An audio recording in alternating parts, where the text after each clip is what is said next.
É curioso como as palavras podem cortar mais fundo que qualquer lâmina, não é? Especialmente quando vem de alguém que prometeu te amar até o fim da vida. Você é um fardo. 4 palavras. Apenas 4 palavras que desmoronaram todo o castelo que construí ao longo de 10 anos. 4 palavras que me arrancaram não apenas um teto, mas também a dignidade. Ainda me lembro do tom da voz dele. Não era raiva. Talvez a raiva tivesse sido mais fácil de digerir. Era aquela frieza calculada, aquela certeza inabalável de quem finalmente admite uma verdade que vinha guardando há muito tempo. Como se eu fosse um investimento que deixou de dar retorno. Foi em uma terça-feira comum. O céu estava nublado, ameaçando chuva. Eu estava sentada à mesa da cozinha, com um copo de chá nas mãos, tentando ignorar as dores que se espalhavam pelo meu corpo.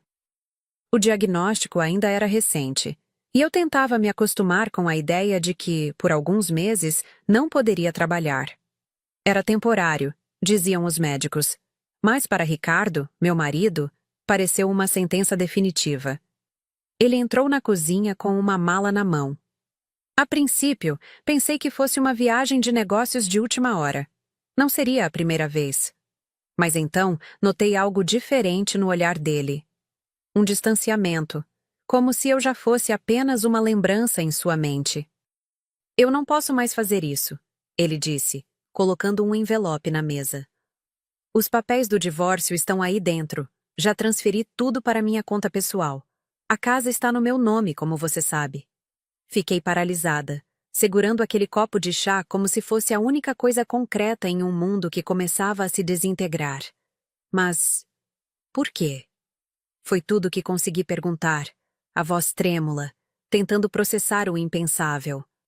Foi quando ele disse aquilo, olhando diretamente nos meus olhos, sem um pingo de hesitação. Você é um fardo. Há momentos na vida em que o tempo parece parar, congelando uma cena que ficará gravada para sempre na sua memória.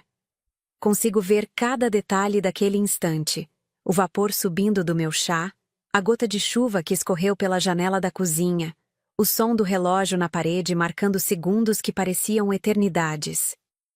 E então, ele simplesmente virou as costas e saiu pela porta, levando consigo não apenas o nosso casamento, mas tudo o que eu pensava ser verdade sobre o amor. O que você faz quando seu mundo desmorona em 4 palavras? Como você sobrevive quando a pessoa que prometeu estar ao seu lado nos momentos difíceis é justamente a que te abandona no seu momento mais vulnerável? Eu não tinha as respostas naquele momento. Só sabia que estava sozinha, sem dinheiro, sem casa, e com uma doença que me impedia de trabalhar. Aos 38 anos, teria que recomeçar do zero. Naquela noite, deitada no sofá da sala, o mesmo sofá que escolhemos juntos no nosso 2º aniversário de casamento, fitei o teto por horas, me perguntando onde exatamente tinha errado tanto.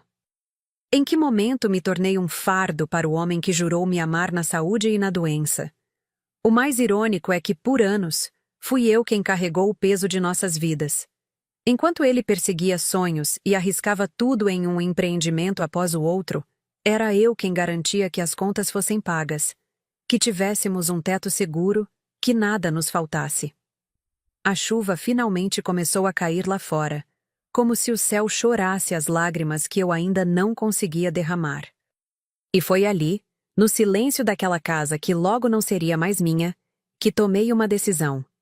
Eu não seria definida por aquelas 4 palavras. Ele havia levado quase tudo de mim. Mas havia uma coisa que Ricardo jamais poderia tirar: minha capacidade de recomeçar.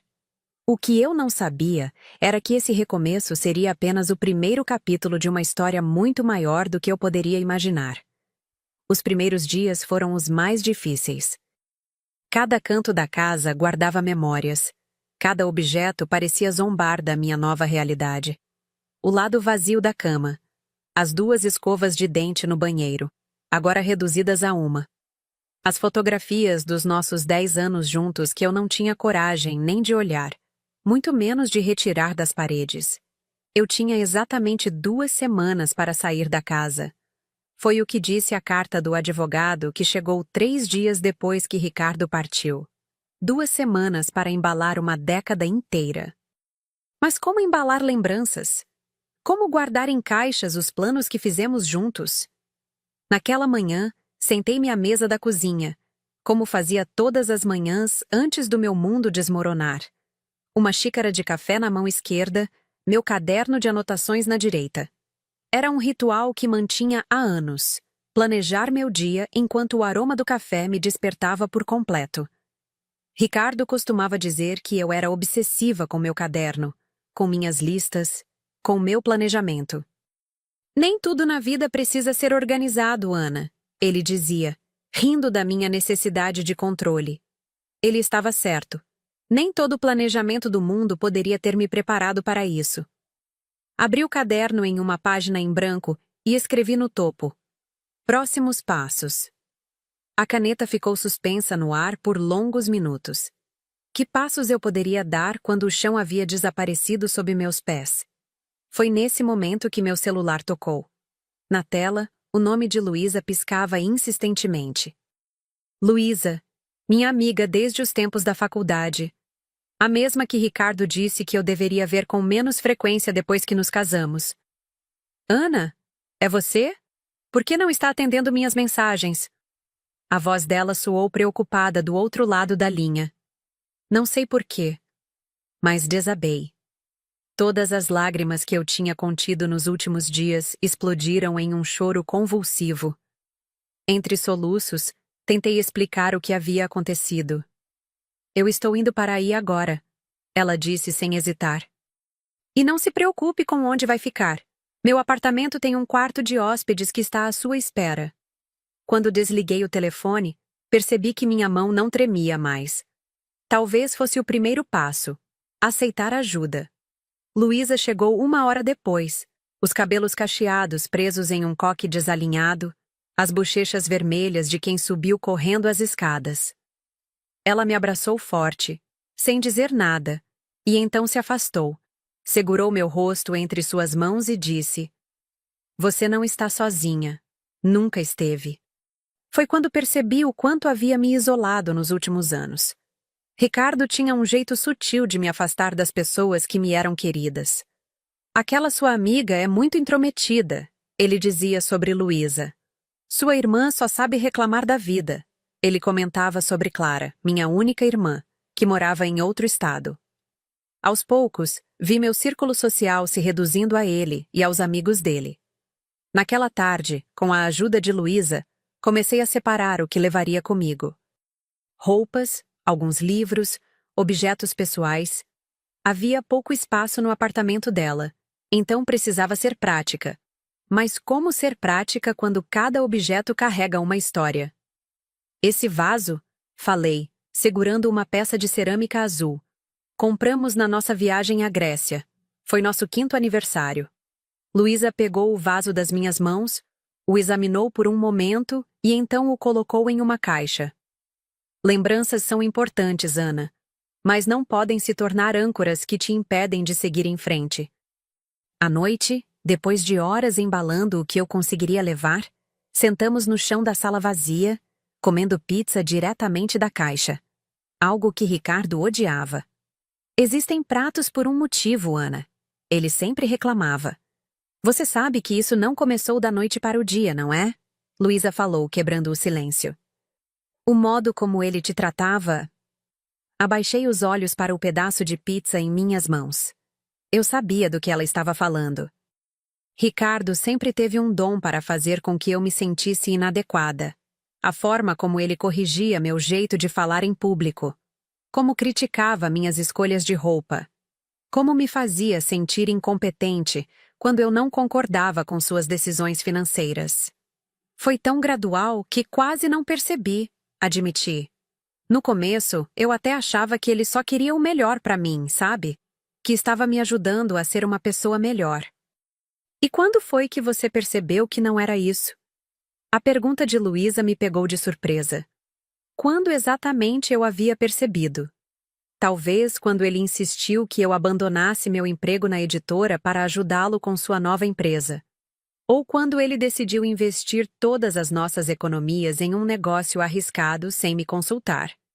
Ou ainda quando começou a controlar cada centavo que eu gastava, enquanto ele próprio não economizava em seus investimentos. Acho que parte de mim sempre soube, respondi finalmente. Mas era mais fácil ignorar os sinais. Naquele momento, uma dor aguda se espalhou pelo meu joelho direito, um lembrete do meu diagnóstico recente. Uma artrite reumatoide que exigia tratamento imediato. O tratamento que eu havia adiado por meses para que pudéssemos pagar as dívidas da última empreitada fracassada de Ricardo. Luísa notou minha expressão de dor. Já tomou seus remédios hoje? Balancei a cabeça negativamente. Os remédios estavam na última das minhas preocupações naqueles dias. Ana, ela começou, mas eu a interrompi. Sei o que vai dizer, que preciso me cuidar, que minha saúde vem primeiro, mas como posso pensar nisso quando em 2 semanas não terei mais onde morar? Quando não tenho dinheiro nem para comprar os remédios mais básicos? Luísa ficou em silêncio por um momento, mastigando pensativamente seu pedaço de pizza. Então, colocou o pedaço de lado e segurou minhas mãos. E se eu te disser que conheço alguém na clínica onde trabalho que pode te ajudar? Um médico especialista em reumatologia que participa de um programa de assistência a pacientes com dificuldades financeiras. Pela primeira vez em dias, senti algo diferente do desespero. Uma pequena luz no fim do túnel. E me perguntei, será que é possível reconstruir uma vida inteira aos pedaços? Naquela noite, depois que Luísa foi embora, insistindo que eu fosse para seu apartamento já no dia seguinte, fiquei mais uma vez sozinha com meus pensamentos na casa, que já não era minha. Caminhei lentamente até o escritório que Ricardo usava para trabalhar. A porta estava entreaberta, como sempre ficava quando ele não estava em casa. Nunca me senti à vontade para entrar ali quando ele estava ausente. Era o espaço dele, como fazia questão de frisar. Mas agora, o que importava? Empurrei a porta suavemente e entrei.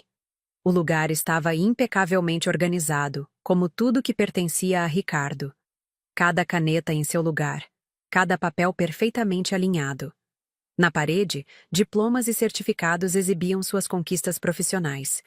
No centro da mesa, uma fotografia nossa do dia do casamento. Estávamos sorrindo, meus olhos brilhando de esperança.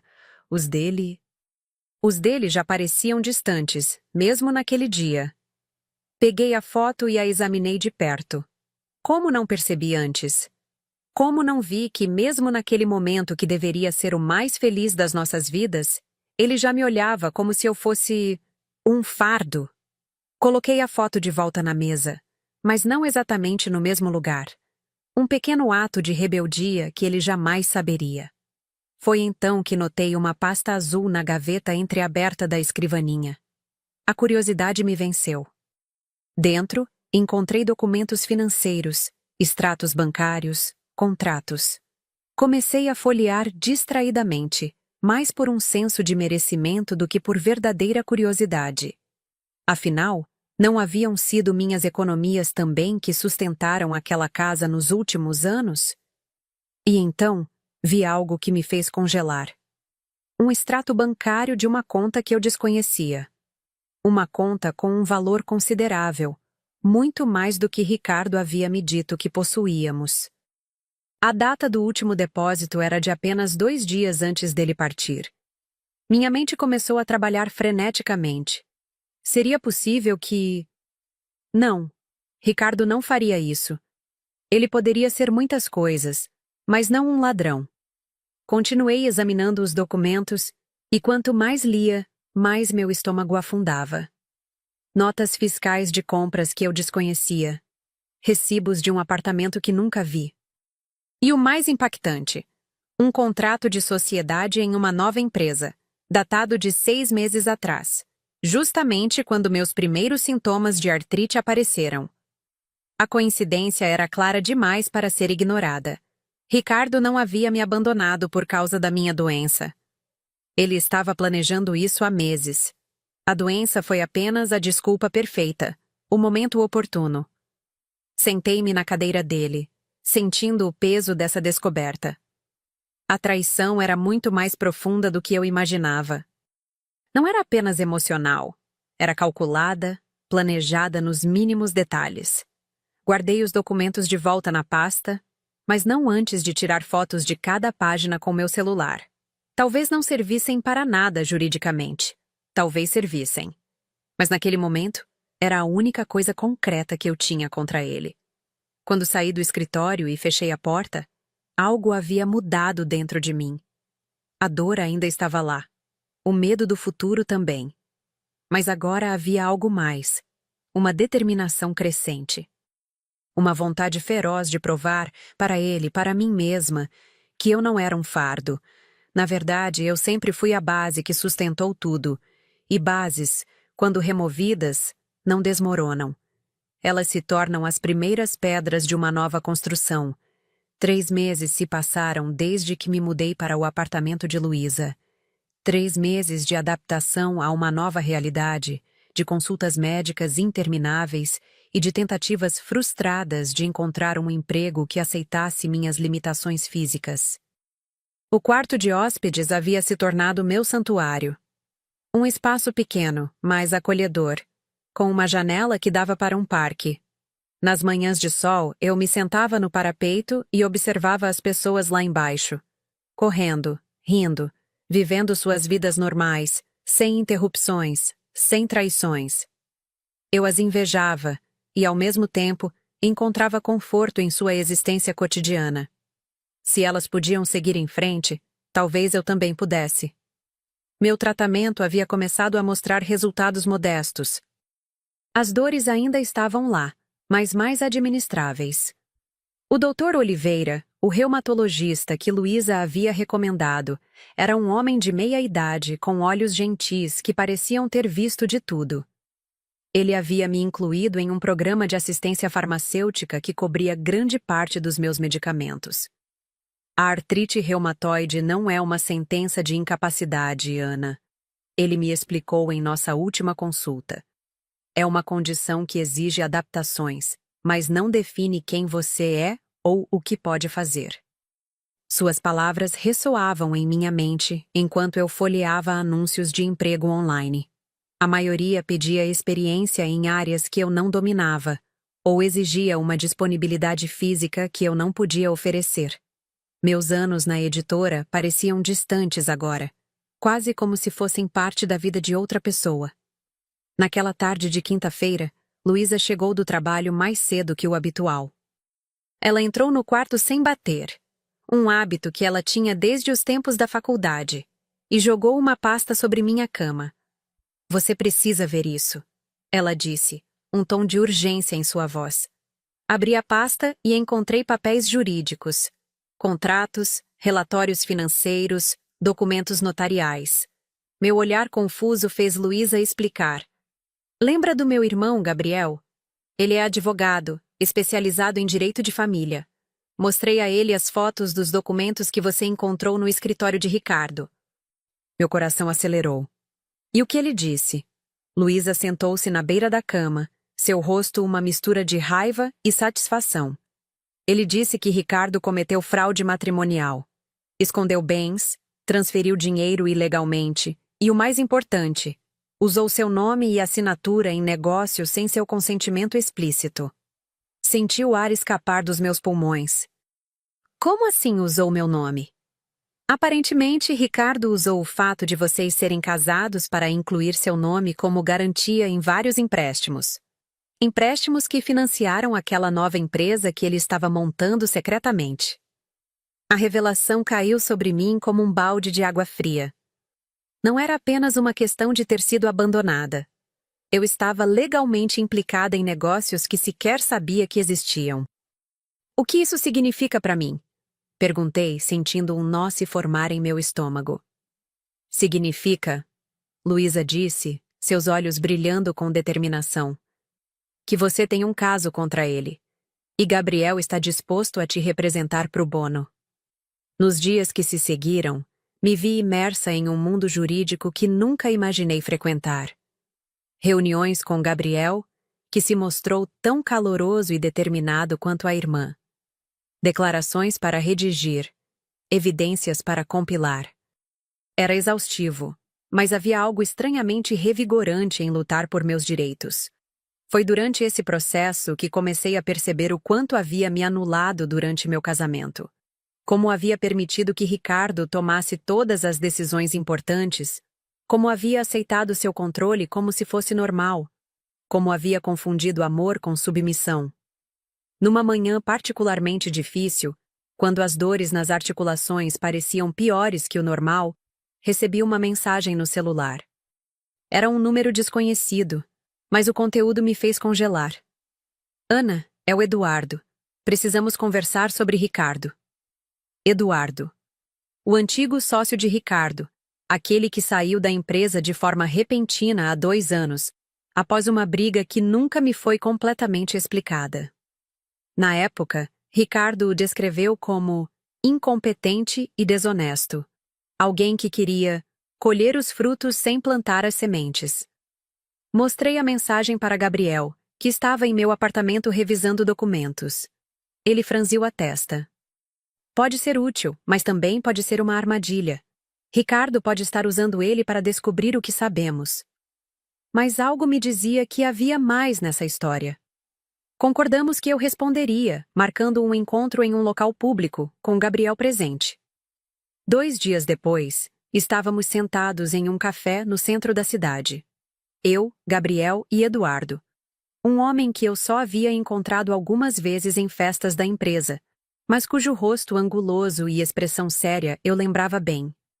Obrigado por virem, Eduardo disse, parecendo genuinamente nervoso. Não sabia se você aceitaria me ver, Ana.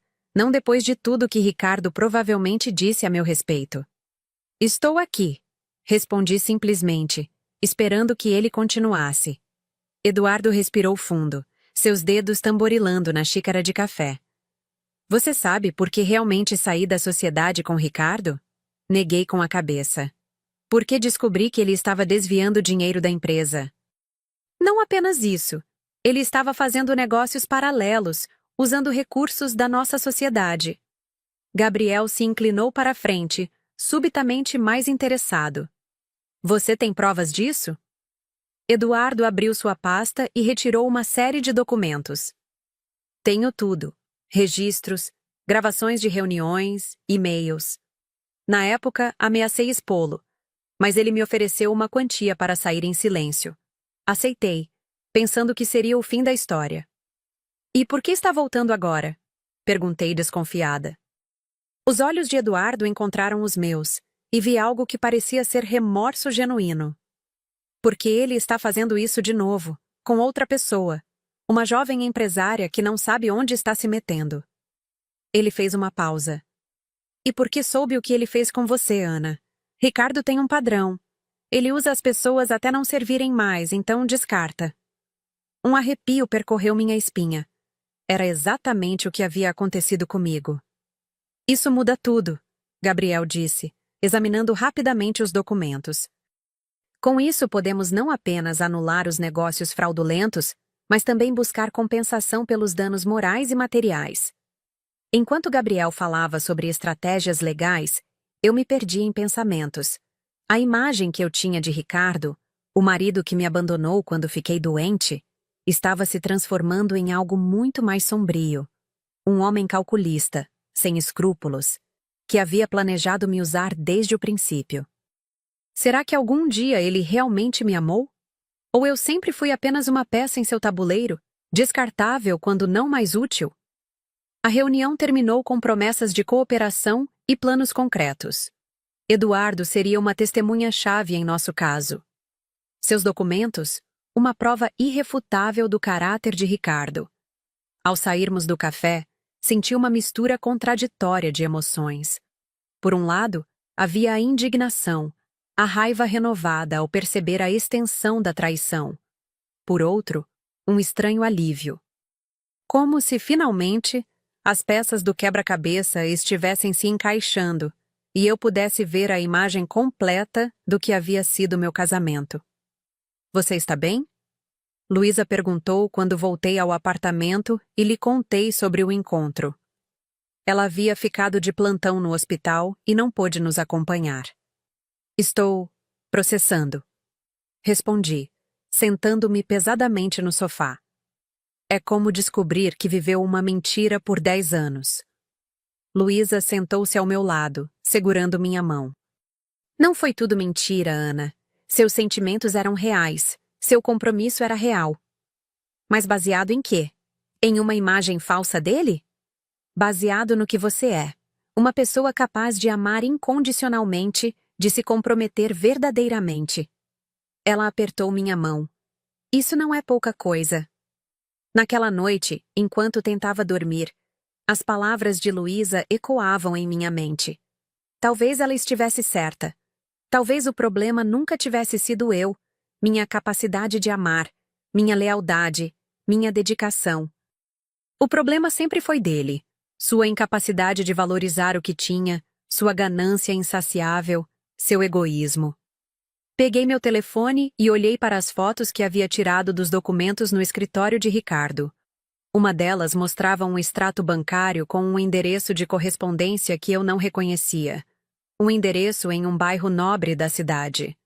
Movida por um impulso que não consegui conter, abri um aplicativo de mapas e procurei o endereço. Era um condomínio de luxo, recentemente construído. Ampliei a imagem, examinando cada detalhe do prédio imponente, tentando imaginar que tipo de vida Ricardo estava levando ali, com dinheiro que, em parte, me pertencia. Foi então que notei um detalhe na imagem. Uma figura feminina entrando no prédio, parcialmente visível na foto de Street View. Algo naquela silhueta me pareceu familiar. Ampliei mais, tentando ver melhor, sabendo que era provavelmente apenas minha imaginação pregando peças. Mas não era. Reconheci aquele andar, aquele corte de cabelo. Era Marcela, a assistente executiva que Ricardo havia contratado 1 ano atrás. A mesma que aparecia com frequência em nossos jantares de negócios. A mesma que ligava aos domingos com emergências de trabalho. Uma onda de náusea me atingiu. Seria possível? Todo esse tempo, enquanto eu lutava para manter nosso casamento, para apoiá-lo em seus negócios, para ser a esposa perfeita apesar das dores crescentes em meu corpo, ele estava... Não consegui completar o pensamento. Era doloroso demais. Joguei o telefone na cama e cobri o rosto com as mãos, sentindo as lágrimas quentes escorrendo por entre meus dedos. Não eram lágrimas de tristeza, percebi. Eram lágrimas de raiva. Uma raiva pura, visceral, que eu nunca havia sentido antes. Como ele pôde? Como pôde me olhar nos olhos, dia após dia, e fingir que tudo estava bem? Como pôde me chamar de fardo quando era ele quem carregava o peso da traição? Naquele momento, sozinha no quarto emprestado, algo se quebrou dentro de mim. Uma última ilusão, talvez. Ou talvez o último fio de afeto que ainda me prendia ao homem que um dia prometi amar. No lugar dessa quebra, algo novo começou a crescer. Uma resolução. Uma certeza. Não era apenas sobre recuperar o que era meu por direito, embora isso fosse importante. Era sobre recuperar minha dignidade, minha autonomia, minha voz. Peguei novamente o telefone e liguei para Gabriel, ignorando o horário tardio. Quando ele atendeu, minha voz estava firme, sem tremor. Quero ir até o fim com isso, disse. Não importa quanto tempo leve, não importa o quão difícil seja. Ricardo precisa enfrentar as consequências do que fez. Tem certeza? Gabriel perguntou, soando preocupado. Processos assim podem ser exaustivos, Ana. Emocionalmente, fisicamente. Tenho, respondi sem hesitação. Porque não é mais apenas sobre mim. É sobre todas as pessoas que ele enganou. E sobre todas as que ele ainda pode enganar. Ao desligar, senti uma estranha paz me envolver. Como se, finalmente, tivesse encontrado um propósito em meio ao caos. Não era o propósito que eu havia escolhido. Certamente não era o futuro que havia imaginado para mim. Mas era real. Era meu. Na mesma noite, abri meu velho caderno de anotações. aquele que havia ficado esquecido desde o dia em que Ricardo partiu. Na página em branco, onde havia escrito próximos passos, e depois parado, incapaz de continuar, agora as palavras fluíam livremente. 1. Provar que não sou um fardo. 2. Recuperar o que é meu por direito. 3. Impedir que Ricardo faça com outras pessoas o que fez comigo. 4. Reconstruir minha vida, nos meus termos, desta vez. Adormeci com o caderno aberto sobre meu peito, um sono sem sonhos, mas repleto de determinação. O amanhã traria novos desafios, eu sabia. Mas pela primeira vez em muito tempo, não os temia. Porque finalmente havia entendido. O oposto de ser um fardo não é ser leve. É ser forte o suficiente para carregar o próprio peso, e, quando necessário, o peso da verdade que outros tentam esconder. O processo judicial se arrastou por 6 meses. 6 meses de depoimentos exaustivos, de reuniões com advogados, de noites em claro revisando documentos. 6 meses em que cada carta oficial, cada notificação jurídica, cada comunicado do tribunal fazia meu coração disparar. Ricardo contratou um dos escritórios de advocacia mais caros da cidade. Claramente, dinheiro não era problema para ele. Suas primeiras tentativas foram de desqualificar minhas alegações, pintando-me como uma esposa rancorosa, incapaz de aceitar o fim do casamento. A senhora Ana está claramente perturbada pela separação e busca vingança financeira, dizia um dos documentos apresentados por seus advogados. Seu estado emocional, agravado por sua condição médica, compromete sua capacidade de apresentar fatos de forma objetiva. Ler aquelas palavras doeu mais do que eu esperava. Era a mesma estratégia que ele usara comigo durante anos. Fazer-me duvidar da minha própria percepção, da minha própria sanidade. Gaslighting, como Luísa havia me explicado. Mas agora eu não estava sozinha. Tinha Gabriel, determinado e meticuloso. Tinha Eduardo, cujo testemunho era demolidor para a credibilidade de Ricardo. E, surpreendentemente, tinha outras pessoas que começaram a aparecer.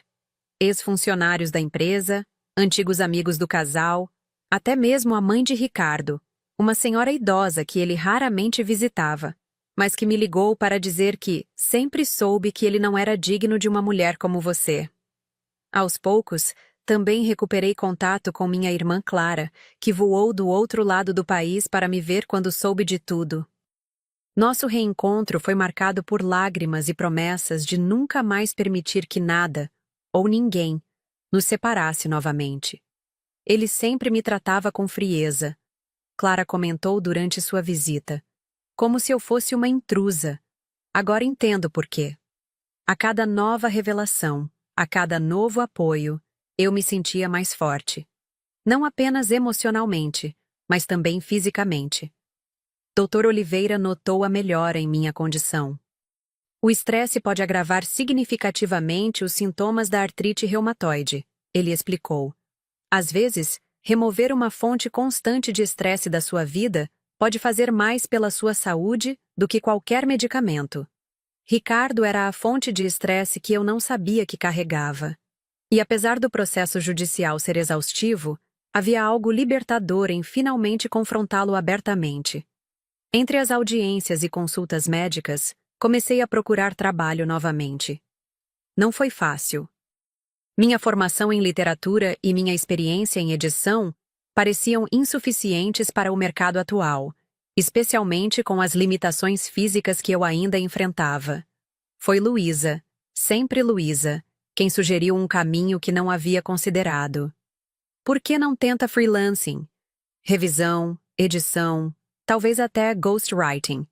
Você pode trabalhar no seu próprio ritmo, administrar seu tempo de acordo com como está se sentindo.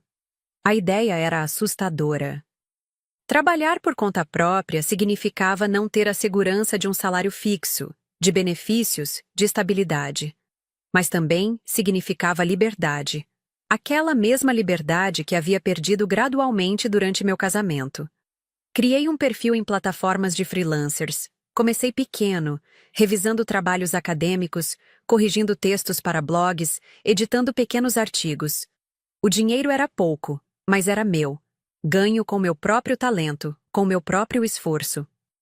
E então, num dia chuvoso de setembro, recebi um e-mail que mudaria tudo. Era de uma editora online, especializada em literatura contemporânea. Estamos procurando alguém para criar conteúdo para nossa sessão de crítica literária. Seu perfil nos chamou a atenção. Gostaríamos de ver algumas amostras do seu trabalho. Passei a noite inteira escrevendo e reescrevendo, ignorando as dores no pulso, movida por uma mistura de medo e esperança. Enviei 3 artigos. Um sobre a nova onda de autoras feministas brasileiras. Outro sobre literatura de resistência em tempos polarizados. E um terceiro, mais pessoal, sobre como os livros podem ser refúgios em tempos de crise. 3 dias depois, recebi a resposta. Eles queriam me contratar, não apenas para artigos ocasionais, mas como colunista fixa. O salário não era extraordinário, mas representava estabilidade.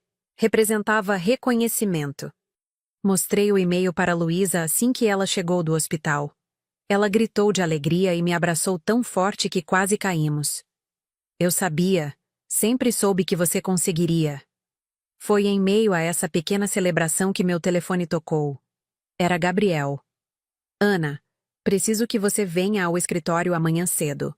Ricardo quer fazer um acordo. As palavras me pegaram de surpresa.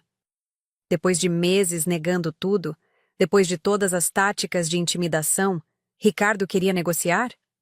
No dia seguinte, sentei-me na sala de reuniões do escritório de Gabriel, as mãos apertando nervosamente a alça da minha bolsa. Meu advogado me explicou a proposta. Ricardo oferecia uma quantia considerável. Não tudo o que pedíamos, mas suficiente para me dar um novo começo. Em troca, eu retiraria todas as acusações criminais. Por que agora? Perguntei desconfiada. O que mudou? Gabriel colocou uma pasta na minha frente. Marcela, a assistente dele, entrou em contato conosco. Ela está disposta a testemunhar. Parece que Ricardo fez com ela o mesmo padrão. Usou-a para criar empresas fantasmas. Colocou bens no nome dela. A envolveu em negócios ilegais. Mas eles não estão juntos? Estavam. Até ela descobrir que não era a única. A outra mulher, Ana. E outra empresa sendo formada. Senti um arrepio percorrer minha espinha. Era como ouvir a história do meu próprio casamento sendo repetida com outra pessoa. Qual é sua recomendação? Perguntei a Gabriel. Ele hesitou, algo raro para um advogado geralmente tão decidido. Legalmente falando, o acordo é razoável. Você receberia compensação financeira suficiente para recomeçar sua vida. Comprar um apartamento, talvez até investir em um pequeno negócio. Mas se continuarmos, há chances reais de que Ricardo enfrente consequências criminais. Pena de prisão mesmo. A ideia de Ricardo na prisão era algo que nunca havia contemplado realmente. Mesmo depois de tudo, mesmo com toda a raiva, eu não sabia se queria isso. Será que eu era capaz de ser responsável por mandar o homem que um dia amei para a cadeia? Preciso pensar, disse a Gabriel. Posso te dar uma resposta até amanhã? Ele assentiu, compreensivo. Claro, não há pressa. E Ana, qualquer que seja a sua decisão, saiba que você já venceu. Ele está encurralado. Só está tentando minimizar os danos agora. Ao sair do escritório, a cabeça fervilhando de pensamentos contraditórios, decidi fazer algo que não fazia há muito tempo. Fui até o parque onde Ricardo e eu costumávamos passear nos primeiros anos de casamento. Um lugar amplo e arborizado, com um pequeno lago no centro. Sentei-me em um banco à beira d'água, observando os patos nadarem tranquilamente. O contraste entre a paz daquele cenário e a turbulência dentro de mim era quase absurdo. O que eu realmente queria? Justiça? Vingança? Ou apenas seguir em frente? Fechei os olhos, tentando visualizar os diferentes caminhos à minha frente. Se aceitasse o acordo, Teria segurança financeira.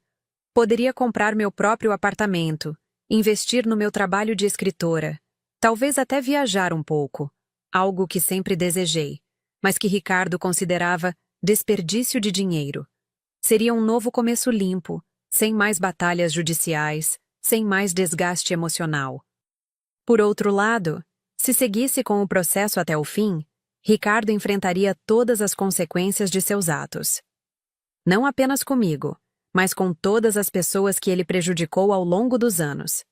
Seria justiça, no sentido mais completo da palavra. Mas a que custo para mim? Mais meses, talvez anos, de depoimentos, de confrontos, de ter que reviver cada detalhe doloroso da nossa relação. Mais estresse, mais noites em claro, mais impacto na minha saúde já frágil. Enquanto refletia, notei uma jovem sentada a alguns bancos adiante. Algo em sua postura, os ombros curvados, o olhar perdido, me pareceu dolorosamente familiar. Era como olhar para mim mesma, meses atrás, quando tudo desmoronou. Em um impulso, levantei-me e caminhei até ela. Com licença, disse suavemente. Está tudo bem? A mulher ergueu o olhar, assustada.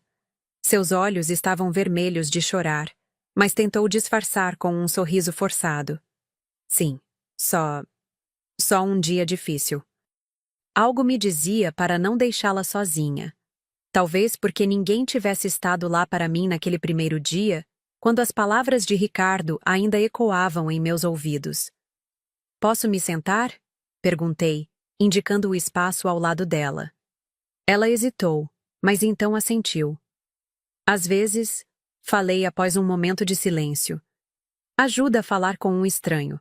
Alguém que não vai julgar, que não tem expectativas. A mulher me olhou longamente, como se avaliasse se podia confiar em mim. Finalmente, falou. Meu marido?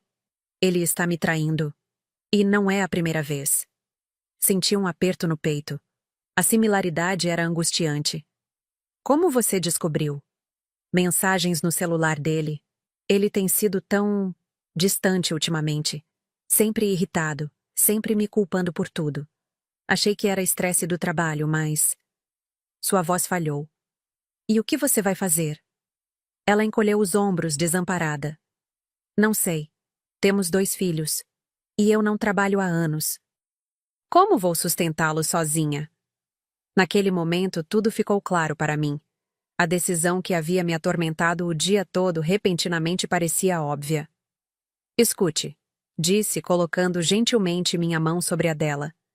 Eu não sei qual é a resposta certa para você. Cada situação é única. Mas posso te dizer uma coisa com certeza. Você é mais forte do que pensa. E merecer ser tratada com respeito e amor. Conversamos por quase 1 hora. Não contei minha história inteira. Não era o momento. Mas compartilhei o suficiente para que ela soubesse que eu entendia. Trocamos números de telefone antes de nos despedirmos, com a promessa de nos encontrarmos novamente. Quando voltei para o apartamento de Luísa naquela noite, minha decisão estava tomada. Liguei para Gabriel imediatamente. Não vou aceitar o acordo, disse assim que ele atendeu. Ana, tem certeza? É uma quantia considerável. Tenho. Isso nunca foi apenas sobre dinheiro, Gabriel. É sobre responsabilidade. É sobre impedir que Ricardo continue fazendo isso com outras pessoas. Houve um momento de silêncio do outro lado da linha. Então Gabriel falou, a voz carregada de admiração. Vou comunicar sua decisão a ele amanhã. Ao desligar, senti uma paz que não experimentava há muito tempo. Como se finalmente tivesse encontrado meu propósito em meio ao caos que Ricardo criou.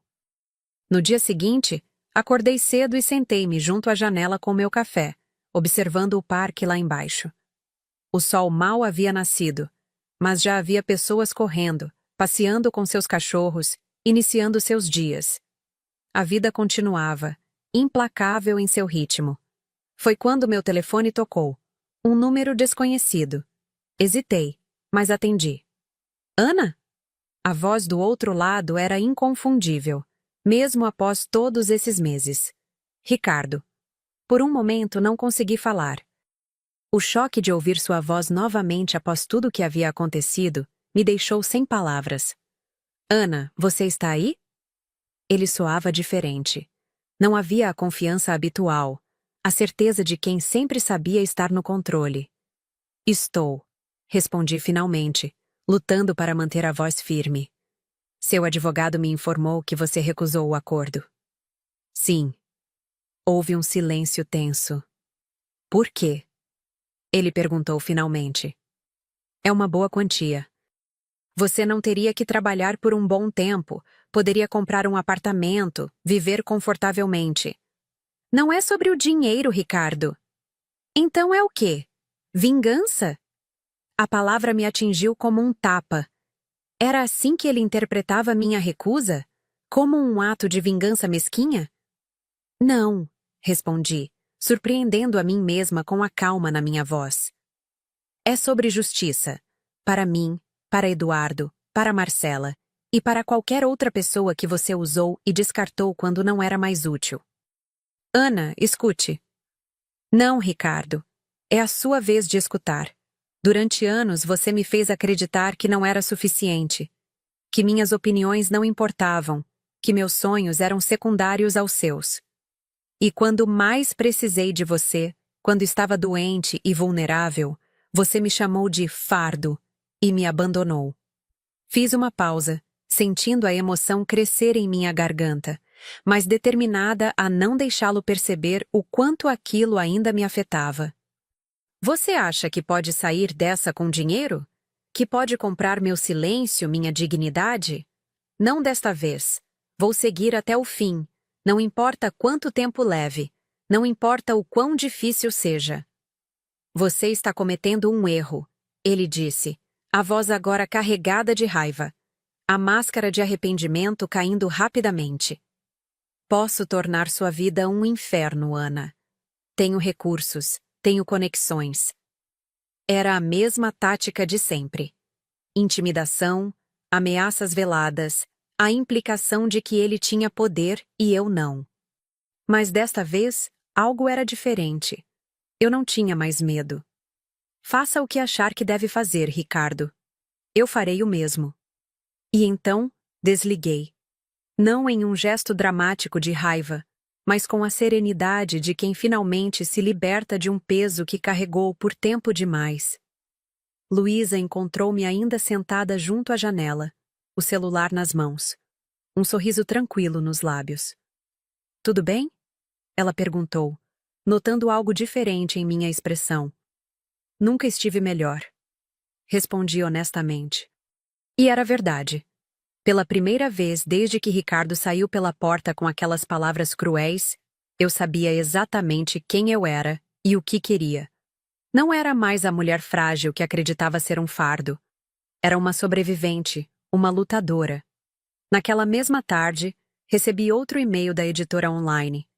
Eles haviam publicado meu primeiro artigo, e as reações eram extremamente positivas. Leitores comentavam sobre como minhas palavras os tocaram, como se identificaram com minhas reflexões sobre resiliência e recomeços. Era um momento de doce ironia. No mesmo dia em que confrontei o homem que tentou destruir minha autoconfiança, recebi a validação do meu talento, da minha voz. Uma voz que Ricardo nunca conseguiria silenciar novamente. 1 ano se passou desde aquela conversa com Ricardo. 1 ano de transformações, de desafios, mas também de inesperadas vitórias. O processo judicial finalmente chegou ao fim, após inúmeras audiências, testemunhos e reviravoltas. Foi desgastante, como Gabriel havia previsto. Houve momentos em que duvidei da minha decisão, momentos em que o cansaço parecia insuperável. Mas persisti. Ricardo foi condenado por fraude matrimonial, desvio de recursos, falsificação de documentos e uma série de outros crimes financeiros. Não apenas relacionados a mim, mas também a Eduardo, Marcela e diversos investidores que haviam confiado nele. A sentença: 5 anos de prisão e a obrigação de ressarcir todas as vítimas. Quando o juiz anunciou o veredicto, senti uma mistura complexa de emoções. Não havia exatamente alegria. Como se poderia sentir alegria ao ver alguém que um dia amamos ser condenado à prisão? Mas havia um profundo senso de justiça sendo feita. Não apenas para mim, mas para todos que Ricardo havia enganado ao longo dos anos. Marcela estava sentada algumas fileiras atrás de mim no tribunal. Após o veredicto, aproximou-se timidamente. Era uma mulher bonita, de traços delicados e olhar inteligente. Nada parecida comigo, o que de alguma forma tornava ainda mais claro que o problema nunca havia sido sobre aparência, personalidade ou compatibilidade. Era sobre poder e controle. Obrigada, ela disse simplesmente, apertando minha mão. Seu depoimento foi crucial. Eu não teria conseguido enfrentá-lo sozinha.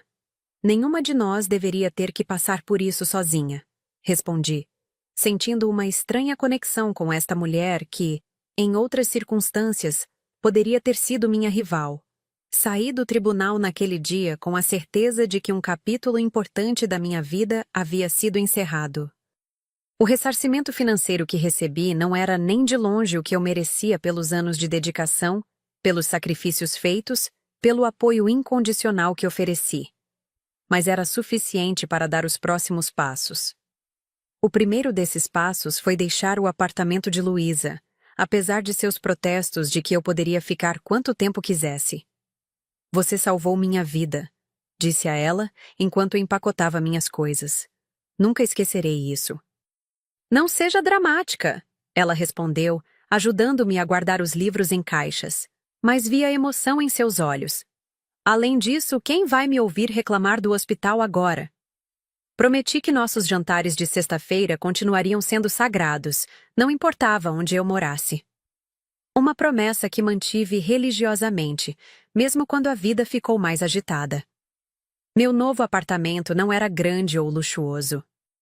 2 quartos em um bairro tranquilo, com uma pequena varanda onde instalei vasos de ervas aromáticas e uma poltrona confortável para leituras ao ar livre. Era simples, mas era meu. Completamente meu. Decorei cada canto com cuidado, escolhendo cada móvel, cada objeto com intenção. Não havia nada ali que me lembrasse Ricardo ou nosso casamento. Nem mesmo as fotografias de família que mantive estavam em suas molduras originais. Tudo era novo. Tudo refletia quem eu era agora, não quem fui forçada a ser durante tantos anos. Profissionalmente, as coisas também tomaram um rumo surpreendente. Minha coluna na editora online ganhou popularidade rapidamente. Comecei a receber convites para eventos literários, para participar de podcasts sobre cultura e literatura, para ministrar oficinas de escrita criativa. A ironia não me escapava. Ricardo, que tantas vezes diminuiu minha carreira, chamando-a de hobby ou passatempo, havia inadvertidamente me empurrado de volta para ela.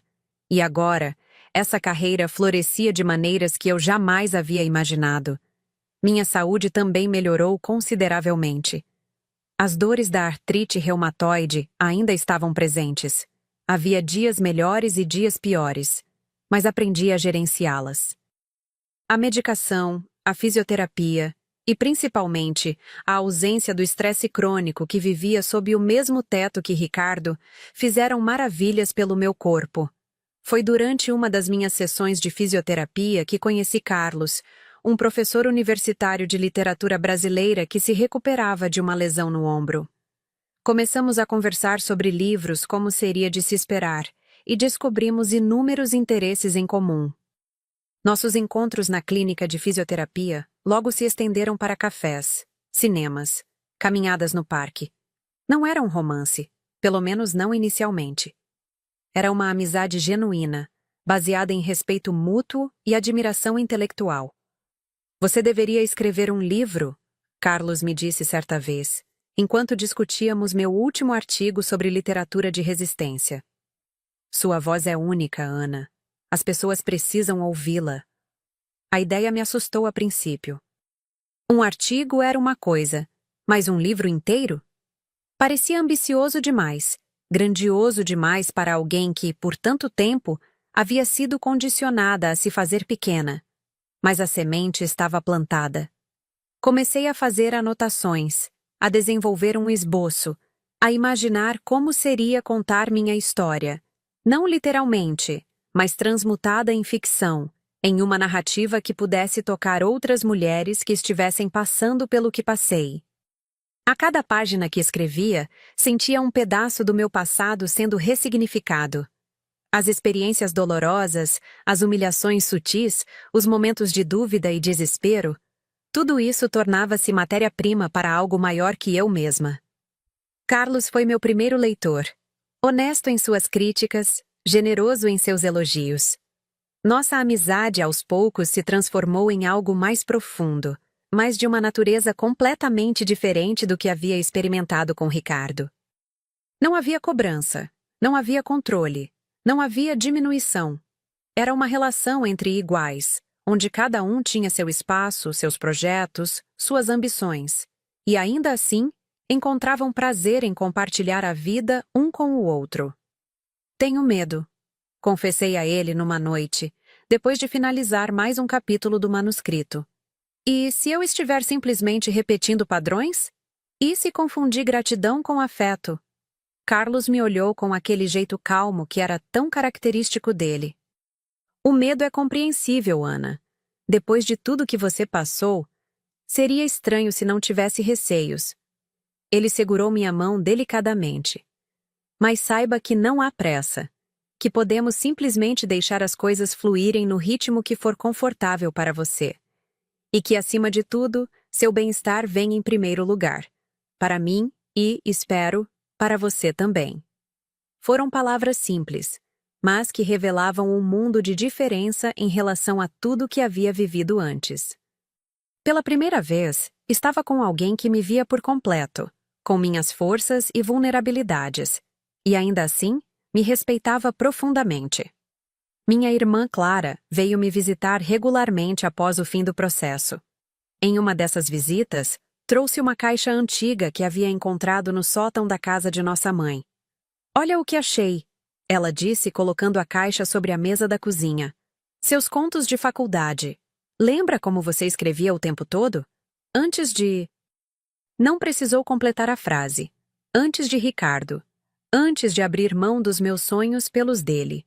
Passei a noite relendo aqueles textos antigos, escritos pela pessoa que fui um dia. Alguns eram ingênuos, outros surpreendentemente maduros. Todos tinham algo em comum: a paixão pela escrita, o amor pelas palavras, o desejo de contar histórias que importavam. Foi como reencontrar uma velha amiga que pensei ter perdido para sempre.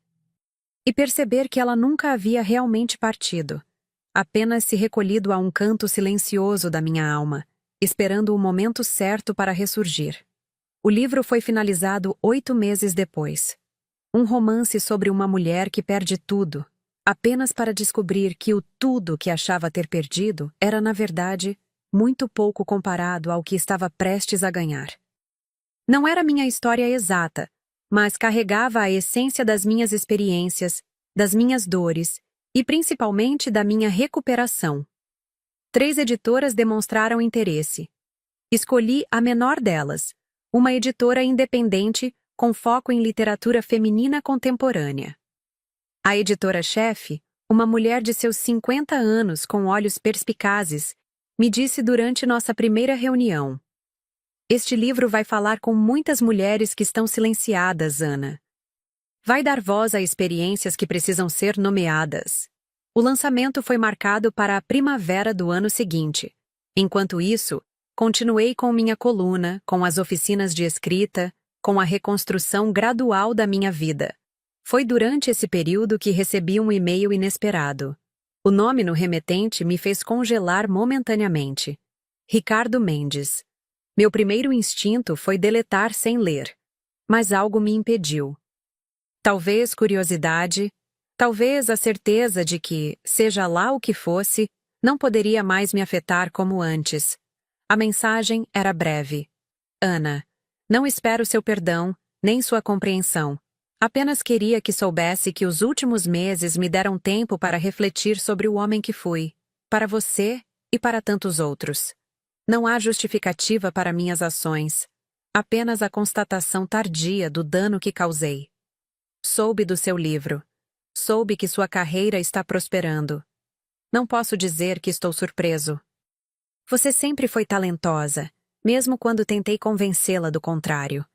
Talvez um dia, quando eu tiver cumprido minha sentença e feito as reparações necessárias, possamos conversar. Até lá, desejo sinceramente que encontre toda a felicidade que merece. Ricardo. Li a mensagem 3 vezes, tentando discernir se havia algum tipo de manipulação escondida entre as linhas, mas parecia surpreendentemente genuína. Um reconhecimento tardio dos seus erros? Uma tentativa de redenção? Ou apenas o remorso de quem foi finalmente confrontado com as consequências dos próprios atos? Não respondi imediatamente. Mostrei o e-mail para Luísa, para Clara, para Carlos. Cada um teve uma reação diferente. Ele está tentando manipular você de novo. Foi a reação imediata de Luísa, sempre protetora. Talvez ele esteja realmente arrependido, ponderou Clara, sempre disposta a ver o lado bom nas pessoas. O que você sente ao ler isso? Perguntou Carlos, direcionando a questão de volta para mim, para o que realmente importava. Meus sentimentos, minha percepção. A verdade é que não sentia raiva, nem mágoa, nem mesmo ressentimento. O que me surpreendeu foi perceber que, na realidade, não sentia absolutamente nada. Ricardo, que um dia ocupou tanto espaço na minha vida, tanto espaço na minha mente, agora era apenas alguém do meu passado. Alguém que, por bem ou por mal, fez parte da minha jornada, mas não definia mais quem eu era ou quem me tornaria. Depois de alguns dias de reflexão, enviei uma resposta curta. Ricardo, obrigada pelo e-mail. Espero que o tempo de reclusão lhe permita não apenas refletir, mas transformar essas reflexões em ações concretas quando retornar à sociedade. Quanto a conversarmos no futuro, honestamente não sei se isso será necessário ou benéfico para qualquer um de nós. Mas estou em paz com o passado e desejo que você também encontre essa paz. Ana. Enviar aquela mensagem foi libertador de uma forma que não esperava. Era como fechar oficialmente um ciclo, como dar o último passo para fora de um labirinto em que vaguei por tempo demais. Na noite de lançamento do meu livro, olhei ao redor da pequena livraria lotada de pessoas, amigos, familiares, leitores da minha coluna, colegas escritores. Luísa estava na primeira fila, ao lado de Carlos e Clara. Doutor. Oliveira havia aparecido também, assim como Gabriel e, surpreendentemente, Marcela. Quando chegou minha vez de falar, senti um momentâneo pânico. As palavras que havia preparado pareciam inadequadas diante da emoção do momento. Respirei fundo. Olhei para aqueles rostos que me apoiaram. Alguns desde sempre, outros que conheci ao longo do caminho. E comecei. Há 2 anos alguém me disse que eu era um fardo. Foram palavras que, na época, me destruíram. Palavras que pareciam confirmar meus maiores medos. Que eu não era suficiente, que não merecia amor, que minha existência era um peso para aqueles ao meu redor. Fiz uma pausa, notando como a sala havia silenciado completamente. Hoje, olho para trás e percebo que aquele momento, por mais doloroso que tenha sido, foi na verdade um presente. Porque me forçou a confrontar uma verdade que havia ignorado por tempo demais, que eu vinha carregando o peso das expectativas e julgamentos alheios, sacrificando meus sonhos, minhas ambições, minha essência. Meus olhos encontraram os de Luísa, que sorria encorajadoramente. Este livro não é apenas sobre perda e recomeço. É sobre reconhecer nosso valor intrínseco, sobre encontrar força na vulnerabilidade, sobre transformar nossas feridas em sabedoria. E, acima de tudo, é uma carta de amor para qualquer pessoa que já se sentiu diminuída, invalidada ou descartada. Levantei minha taça de champanhe em um brinde. Às vezes precisamos perder tudo para descobrir o que realmente importa. E o que descobri é que nunca fui um fardo. Fui, e sempre serei, uma mulher que carrega seu próprio peso e que tem forças de sobra para ajudar outros a carregarem os seus, quando necessário. Os aplausos que se seguiram foram calorosos, mas o que realmente me tocou foram os olhares de reconhecimento que vi em tantos rostos, especialmente nos femininos. Olhares que diziam: eu entendo, já estive lá, também sobrevivi. Depois do evento, já tarde da noite, voltei para casa acompanhada de Carlos. Enquanto caminhávamos de mãos dadas sob um céu estrelado, ele me perguntou: como se sente? Agora que o livro está oficialmente no mundo? Refleti por um momento antes de responder. Sinto que cumpri uma promessa que fiz a mim mesma naquela noite em que Ricardo partiu. A promessa de que não seria definida por suas palavras, por sua rejeição. Carlos apertou gentilmente minha mão. Você nunca foi um fardo, Ana. Para ninguém. Sorri, parando sob a luz de um poste para olhá-lo nos olhos. Eu sei disso agora. Na verdade, sempre soube. Só precisava me lembrar. Naquela noite, olhando pela janela do meu quarto para a cidade adormecida, pensei em como a vida frequentemente nos leva por caminhos inesperados, em como as palavras que um dia me feriram tão profundamente, você é um fardo, haviam se tornado o catalisador para a maior transformação da minha vida. E se Ricardo nunca tivesse dito aquilo? Se tivéssemos continuado nosso casamento de aparências, com ele me diminuindo sutilmente dia após dia, e eu aceitando porque acreditava que era isso que o amor exigia? Talvez nunca tivesse redescoberto minha paixão pela escrita.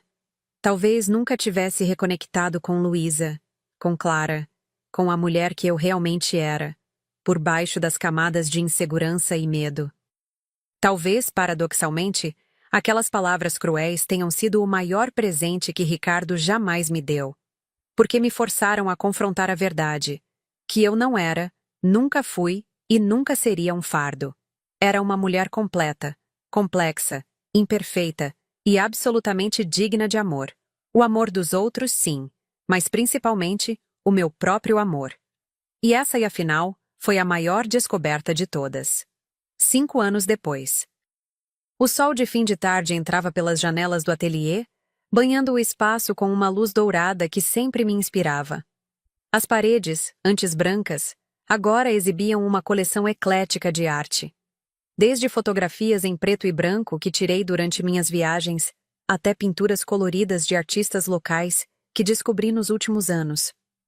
Eu estava sentada à minha mesa de trabalho, relendo as provas finais do meu terceiro livro. As páginas ainda tinham o cheiro característico de tinta fresca, e minhas anotações à margem criavam uma espécie de diálogo com o texto impresso. Últimos ajustes, pequenas dúvidas, detalhes a aperfeiçoar. Minha carreira literária havia florescido além do que imaginava. O primeiro livro, embora publicado por uma pequena editora independente, alcançou um público surpreendentemente amplo.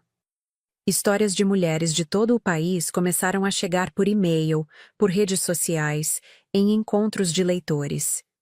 Seu livro me deu coragem para sair de um relacionamento abusivo. Finalmente entendi que não estava sozinha. Suas palavras me ajudaram a redescobrir minha voz. O segundo livro veio 2 anos depois, uma coletânea de contos sobre mulheres em diferentes fases de transformação pessoal. E agora, este terceiro, que mesclava elementos de ficção e não ficção para explorar as complexas relações entre amor, poder e autodescoberta. O som suave de passos interrompeu minha concentração.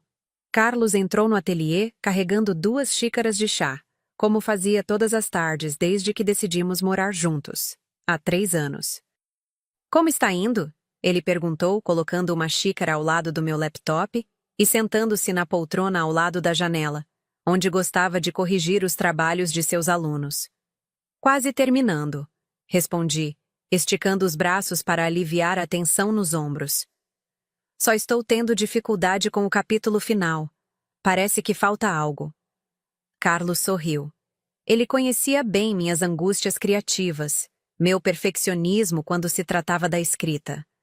Talvez porque não seja realmente um final, sugeriu.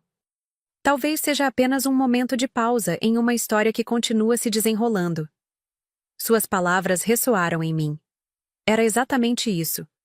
Não havia como encapsular perfeitamente toda a jornada, a minha, a de tantas mulheres, em um desfecho limpo e definitivo. A vida não funcionava assim. Não havia felizes para sempre. Havia apenas o presente contínuo, com suas alegrias, desafios e descobertas diárias. Você deveria ter sido escritor, brinquei, embora soubesse que sua paixão era realmente o ensino, o contato direto com os alunos, o prazer de ver mentes jovens se expandindo através da literatura. Por que competir? Já temos uma escritora brilhante na família. Ele respondeu com aquele sorriso que, mesmo depois de anos, ainda aquecia meu coração. Família? A palavra ainda me soava surpreendente às vezes. Não apenas Carlos e eu, mas a rede de pessoas que havíamos construído ao nosso redor. Luísa, que agora dirigia seu próprio departamento no hospital e ainda era minha melhor amiga e confidente. Clara, que se mudou para mais perto há 2 anos, quando seu filho nasceu, para que pudéssemos finalmente recuperar o tempo perdido como irmãs. O grupo de apoio para mulheres em recuperação de relacionamentos abusivos que ajudei a fundar após o sucesso do meu primeiro livro. Os colegas escritores, editores, leitores que se tornaram parte do meu círculo. Uma família escolhida, construída com cuidado e intenção, tão diferente da dinâmica isolada que vivi com Ricardo. Meu telefone vibrou com a chegada de uma mensagem. Era de Marcela. Acaba de sair a matéria, ficou incrível, link abaixo. Abri o link imediatamente. Era uma reportagem extensa na maior revista feminina do país sobre nossa fundação, Recomeços, que criamos juntas há 3 anos. O que começou como um pequeno grupo de apoio, agora oferecia assessoria jurídica, psicológica e financeira para mulheres saindo de relacionamentos abusivos. Marcela, com sua formação em administração, cuidava da parte gerencial, enquanto eu coordenava os grupos de apoio e workshops de escrita terapêutica. A ironia não me escapava. 2 mulheres que poderiam ter sido inimigas, unidas por um homem que tentou destruir ambas, agora trabalhavam juntas para ajudar outras a reconstruírem suas vidas. Viu isso? Perguntei, mostrando a tela para Carlos, que assentiu com orgulho. Vi no Jornal da Manhã também. Uma pequena nota sobre o prêmio que vocês receberam do Ministério da Mulher. Sorri, sentindo aquela mistura de realização e responsabilidade que sempre me acompanhava quando pensava na fundação. Era um trabalho exigente, às vezes emocionalmente esgotante, mas incrivelmente significativo. Ah, quase esqueci, Carlos disse, levantando-se para pegar algo na sua mochila. Chegou uma carta para você hoje. Entregou-me um envelope simples, sem remetente. Abri-o com curiosidade e logo reconheci a caligrafia meticulosa. Ricardo. Nos últimos 5 anos, recebi exatamente 4 cartas dele. A primeira, logo após sua condenação. A segunda, quando meu primeiro livro foi publicado. A terceira, para me informar que estava participando de um programa de reabilitação na prisão. E agora, esta.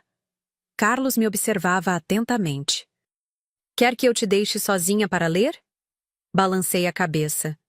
Não há segredos entre nós. O conteúdo da carta era breve. Ana, serei liberado no próximo mês, após cumprir integralmente minha pena. Sei que prometi não entrar em contato quando saísse, e respeitarei essa promessa se ainda for seu desejo. Vi na televisão sobre o trabalho que você e Marcela estão realizando. É inspirador. Talvez isso soe hipócrita vindo de mim, mas quero que saiba que os anos de reclusão me transformaram profundamente. Participei de diversos programas de reabilitação, incluindo um sobre masculinidade tóxica e violência psicológica. Foi doloroso confrontar o homem que fui. Para você, para Marcela, para tantos outros. Não espero perdão, nem um lugar na sua vida. Apenas queria que soubesse que, de alguma forma, seu livro, que li na biblioteca da prisão, e seu trabalho atual, tiveram impacto também em mim. Desejo-lhe toda a felicidade do mundo, Ana. Você sempre mereceu muito mais do que eu fui capaz de oferecer. Ricardo. Dobrei a carta lentamente, sentindo um estranho distanciamento emocional. Não havia dor, nem raiva, nem mesmo pena. Era como ler sobre um personagem de um livro distante, alguém que conheci em outra vida. Está tudo bem? Carlos perguntou, sua voz gentil. Sim, respondi honestamente. Ele será liberado no próximo mês. Carlos assentiu, sem demonstrar preocupação ou ciúme. Outro contraste gritante com o passado. Como se sente sobre isso? Refleti por um momento. Em paz, na verdade. Não tenho certeza se acredito em sua transformação completa, mas também não duvido que os anos de prisão tenham provocado alguma mudança. No fim das contas, não importa realmente. Sua jornada não é mais minha responsabilidade. E quanto à carta, vai responder? Acho que sim. Um último fechamento, talvez. Voltei minha atenção às provas do livro, mas minha mente vagava, pensando em como a vida dá voltas inesperadas. Quem poderia imaginar, naquele dia devastador em que Ricardo me chamou de fardo e saiu pela porta, que 5 anos depois eu estaria aqui? Escritora publicada, coordenadora de uma fundação respeitada, em um relacionamento saudável, cercada por pessoas que genuinamente me valorizavam. À noite, depois que Carlos adormeceu, sentei-me na pequena varanda do nosso apartamento. A cidade brilhava lá embaixo, milhares de luzes representando milhares de vidas, cada uma com sua própria história de perda e recuperação, de quedas e recomeços. Peguei meu notebook e comecei a escrever a resposta para Ricardo. Ricardo, recebi sua carta e agradeço por me informar sobre sua liberação. Espero sinceramente que os anos de reflexão e os programas de reabilitação tenham sido transformadores, não apenas para você, mas para aqueles que cruzarão seu caminho no futuro. A fundação que criamos, Marcela e eu, nasceu da necessidade que vimos de apoiar mulheres em situações semelhantes às que vivemos. Cada história que ouvimos, cada mulher que ajudamos a reconstruir sua vida, nos lembra da importância desse trabalho. Quanto a nós, acredito que não há mais nada a ser dito ou resolvido pessoalmente. O passado está encerrado. O que fica são as lições, as cicatrizes que se transformaram em força, e a certeza de que ambos seguimos caminhos muito diferentes do que imaginávamos quando nos casamos. Desejo que encontre paz e propósito nesta nova fase da sua vida. Ana. Rele a mensagem várias vezes antes de enviar. Era concisa, respeitosa, mas estabelecia limites claros. Era exatamente o que eu queria transmitir. Na manhã seguinte, acordei cedo e fui até meu ateliê antes mesmo do café da manhã. O capítulo final do livro me esperava, e agora eu sabia exatamente o que faltava. Sentei-me e comecei a digitar. Talvez a maior lição que aprendi em minha jornada foi que não há finais definitivos, apenas novos começos disfarçados de conclusões. A mulher que fui não desapareceu. Ela evoluiu, cresceu, se fortaleceu. As feridas não foram apagadas, foram transformadas em sabedoria, em compaixão, em propósito. E se você me perguntasse hoje, você se arrepende? Mudaria algo se pudesse voltar no tempo? Minha resposta seria surpreendente até para mim mesma. Não mudaria nada. Nem mesmo os momentos mais sombrios, as palavras mais cruéis, as noites de desespero. Porque foi precisamente através dessas provações que encontrei minha verdadeira essência. Foi necessário que alguém me chamasse de fardo para que eu descobrisse minha própria força. Foi preciso perder tudo para valorizar o que realmente importa. Foi essencial cair tão fundo para aprender a voar tão alto. Essa é a magia paradoxal da vida. Às vezes, nossa maior dor se torna nossa maior libertação. Nossa maior perda se transforma em nosso maior presente. Nosso aparente fim revela-se apenas o começo de algo muito mais extraordinário do que jamais poderíamos ter imaginado. As palavras fluíam agora, sem esforço, como se tivessem estado esperando o momento certo para serem liberadas. Olhei pela janela e vi o sol nascendo, tingindo o céu de tons rosados e dourados. Um novo dia. Um novo capítulo. Uma história que continuava a se desenrolar, página após página, descoberta após descoberta. E eu, que um dia acreditei ser um fardo para aqueles ao meu redor, agora sabia com certeza absoluta. Sou um presente.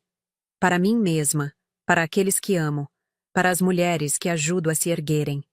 Um presente imperfeito, em constante evolução, mas autêntico e valioso em minha singularidade. Este é o poder da ressignificação, da reconstrução, do renascimento.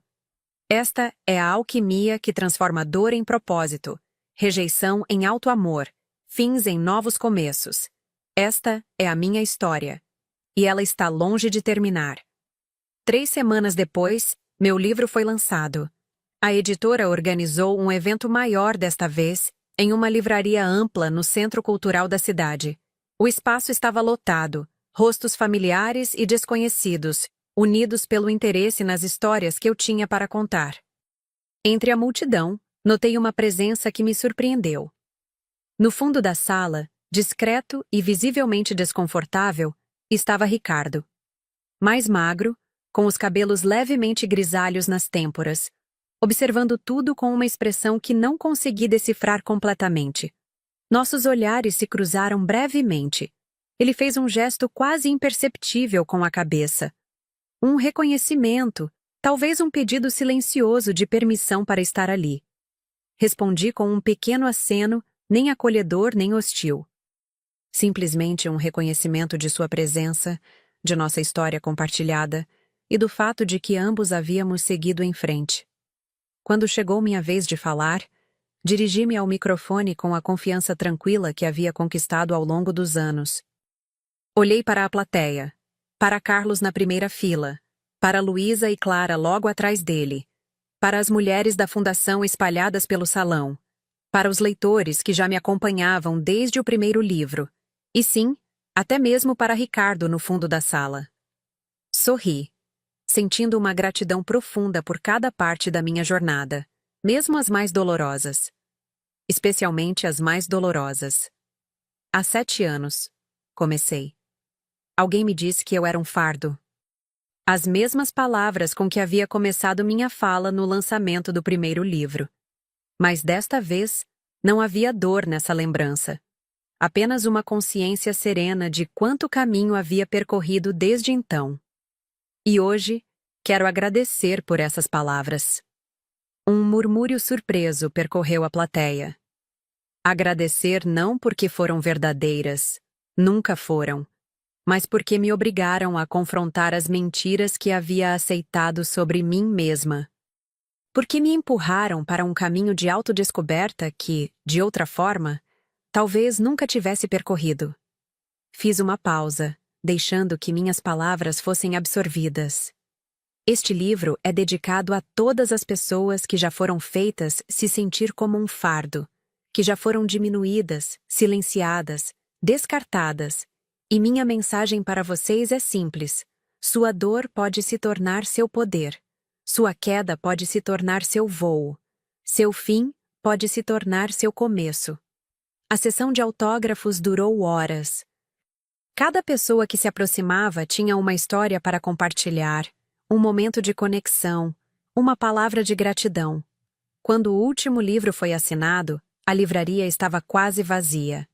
Ricardo havia partido há muito tempo, sem se aproximar, respeitando o espaço que eu havia silenciosamente estabelecido entre nós. Carlos e eu caminhamos de mãos dadas até nosso restaurante favorito para um jantar tardio de comemoração. A noite estava agradavelmente morna, as ruas do centro histórico iluminadas por antigas luminárias que davam um ar romântico à cidade. "No que está pensando?" ele perguntou, notando meu silêncio contemplativo. "Em como é estranho o caminho que a vida toma", respondi. "Em como as coisas que mais tememos podem se tornar nossas maiores libertações." Carlos apertou minha mão gentilmente. "Você é incrível, sabia?" Sorri, sentindo uma onda de amor e gratidão me envolver. Não apenas por ele, mas por mim mesma, pela mulher que tive coragem de me tornar. Nós somos, corrigi suavemente, todos nós, sobreviventes, contadores de histórias, seres em constante evolução. Naquela noite, sob o céu estrelado da cidade que havia testemunhado minha queda e minha ascensão, fiz uma promessa silenciosa. Continuaria contando histórias. As minhas, as de outras mulheres, as histórias de quedas e voos, de fins e recomeços. Porque é assim que transformamos dor em propósito, feridas em sabedoria, rejeição em força. É assim que provamos, dia após dia, que nunca fomos um fardo. Fomos, e sempre seremos, um presente. Complexo, imperfeito e absolutamente insubstituível em nossa singularidade.